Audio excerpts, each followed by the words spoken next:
Evolution and natural selection, theorized by the famous guy called Charles Darwin. Let me just write his name down here. Natural selection, and created by Charles Darwin. Okay, so evolution is how species change in their characteristics over time. How species change characteristics over time. As time passes, their characteristics can change. It happens by the gradual accumulation of small changes. This topic is basically a bunch of concepts that you just have to understand. Gradual accumulations of small changes over a long time, so over generations of the species. So gradual accumulations of small changes over generations, or it could be quick, incredibly quick, such as your antibiotic response. If you get a shot, for example, it might make you instantly resistant to, say, a disease. So it could be really quick. It can make you resistant to something really quickly. Or it can take millions of years, not just generations, but millions of years. So it can either be super short, medium time, or incredibly long. For example, this could be having feathers and eventually flight for birds. Alright, so if evolution takes ages, or it could be super quick, but naturally it will most likely take ages, because this one's it's not really natural, is it? Like antibiotic response from your vaccine is probably not the most natural thing ever. Anyways, so we have two evidence for evolution occurring. We have two evidences for that. The first evidence is you can compare similarities between closely related species that share a common ancestor. So you can compare similarities.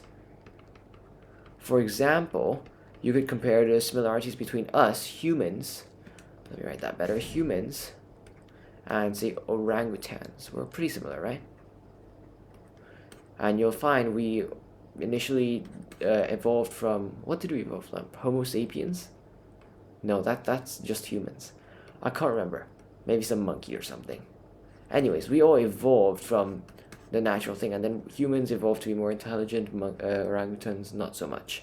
We can compare the similarities between two closely linked species. Or you can also take a look, obviously, at fossil records and see how different species compared over time. What is natural selection then? Well, natural selection is basically what leads to evolution over time. Natural selection. It's basically often known as the survival of the fittest. It's the concept that only the fittest of the fittest individuals will survive this tough and challenging life. So kind of like the process by which organisms are able to adapt to changes in their environment to survive and reproduce. Adapt to changes. It's kind of like humans. We need to adapt to our changes in our environment. You might have a new job, but you need to adapt. You need to adapt if you want to survive. Otherwise, you're going to be depressed and you might commit suicide. Quite a drastic outcome, but that could happen as well. You need to be able to adapt to changes. A more traditional answer for this would be, say, suddenly, I don't know, it suddenly became cold, or more predators. That'd be a better example. More predators. And then, for example, some deers might have evolved to have brown fur so they can hide amongst the bushes and the trees better, and that led to increased survivability. And these guys survived. They passed their genes down of their brown fur, and now almost all deers are brown. That could be an example. You need to be able to adapt to changes. And it's the theory of evolution by natural selection. Natural selection, evolution. So evolution is kind of like the long-term thing. Natural selection is more or less a bit more short-term. How small changes in phenotype can influence your survivability. And this was, of course, found in his book called Theory of Evolution, and by Charles Darwin, the famous scientist, I guess. Anyways, he discovered this natural selection that only the survival of the fittest will be able to survive. So, An example. Let's take a look at a bit of an example of natural selection and evolution. First of all, you need an environmental change. Change in environment. Environmental change. For example, as aforementioned, we could have more predators. Right? You could have more predators. You might be a deer and you might have more predators. Random mutation. Watch my previous video on mutation if you don't know what mutations are. Random mutations causes a better phenotype. This is super rare. Getting a new phenotype, especially one that's beneficial, is super rare, but it can happen. Random mutations cause a better phenotype. Mutations are basically random changes in the DNA that influence things. So cause a better phenotype. Your physical traits, for example, brown fur in deers hide better from the predators, right? And what's that going to lead to? Individuals with this phenotype survive better. And individuals without this phenotype will most likely die because they're going to get hunted more easily than these brown fur deers that can hide better. So these brown fur deers are going to survive better, and they're going to be able to reproduce better too. Because if they survive, they're going to be able to reproduce. And they're most likely going to mate with the other surviving deers, the brown deers, so it's most likely going to lead to offspring that are also brown. And over a long time, this characteristic becomes the majority. But it becomes the majority because only the surviving brown ones will mate with each other, and eventually brown becomes the only one. And this overall shift in phenotype demonstrates the evolution.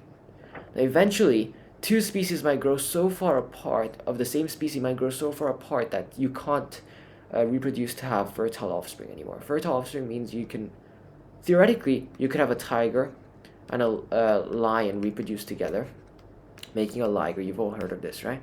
But ligers, they're not fertile. What I mean by fertile is they can't reproduce themselves. So you can't have a liger and a liger mate to produce another liger. That's the part that's not possible. So you need to be able to have the fertile offspring in order to become the same species. Essentially, this is what happens. You need an environmental change, more predators, and some random mutations might lead you to a higher chance of survivability. You survive better, reproduce better, because only the surviving ones will have that phenotype, and that becomes the majority soon enough. Another example, other than the brown deer one, is tigers. Tigers might not have had spots before, but suddenly they develop like spots and stripes. They can hide better, and they can attack their prey even better. So this random mutation of these stripes made them hide better from their predators and easier to catch prey.